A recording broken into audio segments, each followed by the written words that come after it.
നിങ്ങൾക്ക് ഈ കഥ ഇഷ്ടപ്പെടുകയാണെങ്കിൽ ചാനൽ സബ്സ്ക്രൈബ് ചെയ്ത് കാണണേ. ലൈക്ക് ചെയ്യാനും മറക്കണ്ട. രാമേട്ടന് ഫുഡ് ഉണ്ടാക്കാൻ വയ്യെങ്കിൽ അതെന്നോട് പറയായിരുന്നില്ലേ? ദേവൻ രാമേട്ടനോട് ദേഷ്യത്തോട് ചോദിച്ചു. രാമേട്ടന് വയ്യാത്തതുകൊണ്ട് ഫുഡ് ഞാൻ ഉണ്ടാക്കിക്കോളാം, രാമേട്ടൻ പോയി കിടന്നോളൂ എന്ന് ഞാൻ പറഞ്ഞതുകൊണ്ടാ രാമേട്ടൻ പോയി കിടന്നത്. പാത്രം തുറന്നു നോക്കിയപ്പോൾ അതിൽ കഴിക്കാനുള്ളതുണ്ടായിരുന്നു, അതുകൊണ്ട് ഉണ്ടാക്കിയില്ല, ഗൗരി പറഞ്ഞു. സാറ് രാത്രി ചോറ് കഴിക്കില്ലെന്ന് നിനക്കറിയില്ലേ ഗൗരി? രവി ചോദിച്ചു.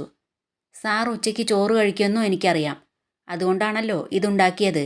എന്നാ കഴിക്കാൻ വന്നില്ല. പിന്നെ ഈ ചോറ് എന്താ ചെയ്യേണ്ടത്? ഗൗരി ചോദിച്ചു. എടുത്ത് പറമ്പിലേക്ക് എറിയണം, ദേവൻ പറഞ്ഞു.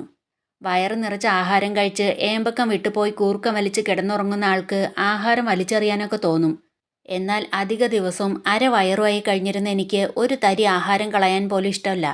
ഇത് നിങ്ങൾ തന്നെ കഴിക്കണം, ഗൗരി പറഞ്ഞു. എന്നോട് ആജ്ഞാപിക്കാൻ നീ ആരടി? ദേവൻ ദേഷ്യത്തോടെ ചെയറിൽ നിന്ന് എഴുന്നേറ്റ് ഗൗരിയോട് ചോദിച്ചു. ഞാൻ നിങ്ങൾ താലി കെട്ടിയ നിങ്ങളുടെ ഭാര്യ, ഗൗരി പറഞ്ഞു. ഞാൻ കെട്ടിയ താലി നിന്റെ കഴുത്തിൽ കിടക്കുന്നതുകൊണ്ടാണല്ലോ നീ ഇത്ര അഹങ്കാരത്തോടെ സംസാരിക്കുന്നത്.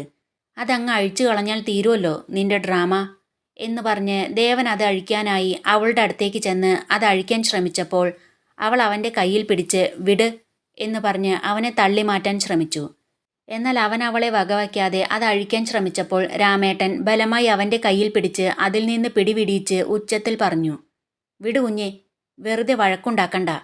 ഗൗരിമോള് ചപ്പാത്തി ഉണ്ടാക്കിയിട്ടുണ്ട്.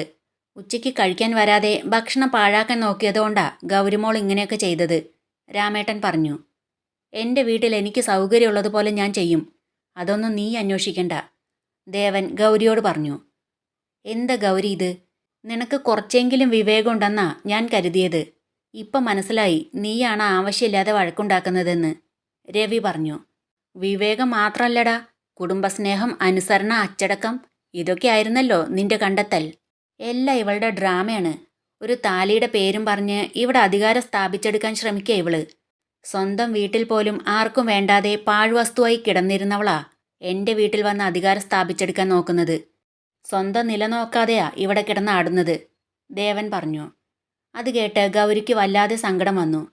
അവൾ തല കുമ്പിട്ട് താഴേക്ക് നോക്കി നിന്നു. അവളുടെ കണ്ണിൽ നിന്ന് കണ്ണുനീർ ഒഴുകാൻ തുടങ്ങി.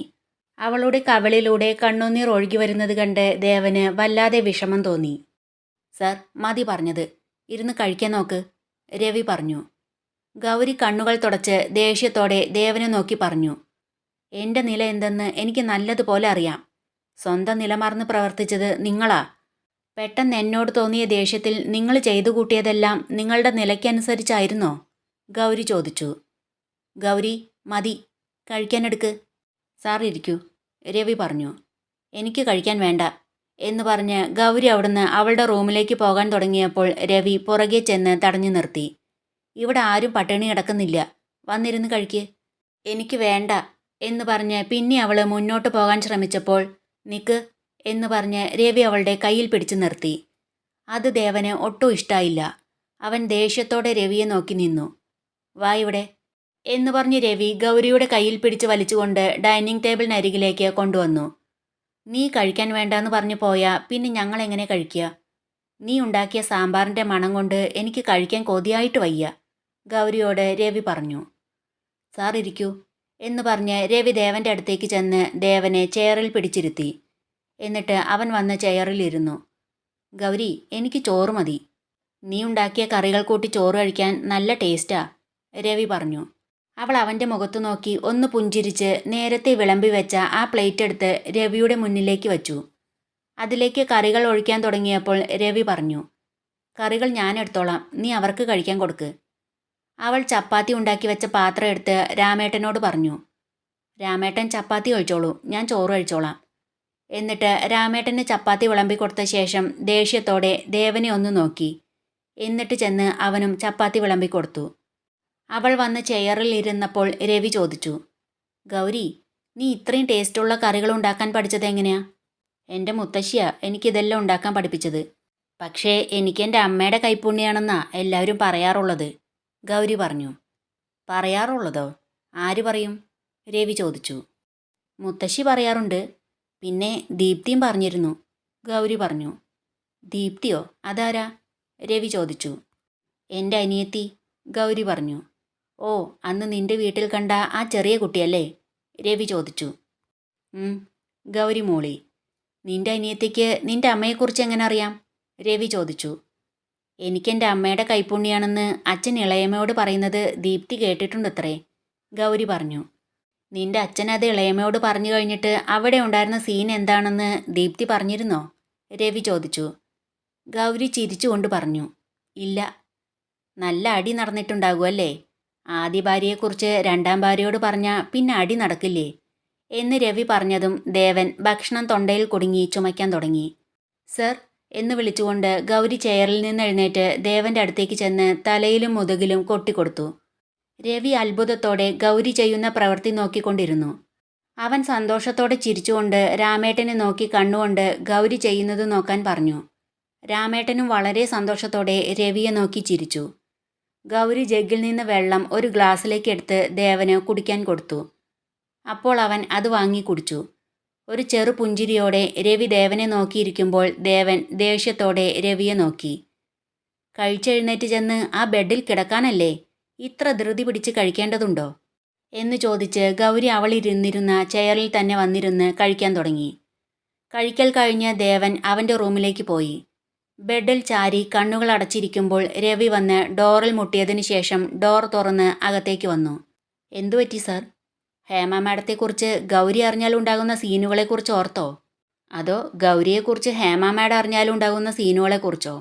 അത് അത്ര കാര്യമായി ഓർക്കാനൊന്നുമില്ല. ഗൗരിയുടെ ശരീരം വല്ല മോർച്ചറിയിലും ഉണ്ടാകും, അത്രേ ഉള്ളൂ എന്ന് രവി പറഞ്ഞതും ദേവൻ ദേഷ്യത്തോടെ ബെഡിൽ നിന്ന് എഴുന്നേറ്റ് രവിയുടെ കോളറിൽ പിടിച്ചുകൊണ്ട് വിളിച്ചു. രവി. രവി ദേഷ്യത്തോടെ കോളറിൽ നിന്ന് പിടിപിടിച്ചുകൊണ്ട് പറഞ്ഞു. എന്നോട് ദേഷ്യം കാണിക്കണ്ട. സംഭവിക്കാൻ പോകുന്നതാ ഞാൻ പറഞ്ഞത്. സാറിൻ്റെ സ്വത്തുക്കൾ മോഹിച്ച് മാത്ര നിയമപരമായി ബന്ധം വേർപിരിയാതെ ഇപ്പോഴും സാറിൻ്റെ ഭാര്യ എന്ന പദവിയിൽ ഹേമ മാഡം കഴിയുന്നതെന്ന് സാറിനറിയാം.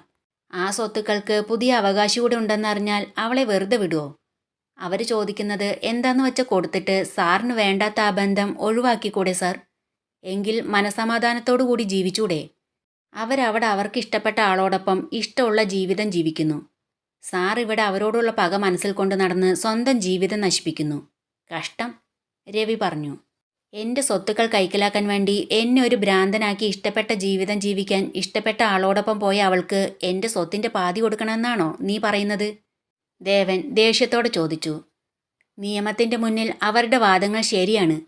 ഒരു ദിവസത്തിന് തന്നെ ലക്ഷങ്ങൾ സാലറി വാങ്ങിക്കുന്ന ലണ്ടനിലെ പ്രശസ്തയായ ഡോക്ടറാണ് അവർ. മാനസികാസ്വാസ്ഥ്യമുള്ള ഒരാളെ തലയിൽ കെട്ടിവെച്ച് അവരുടെ ആൻറ്റി അവരെ പറ്റിച്ചു.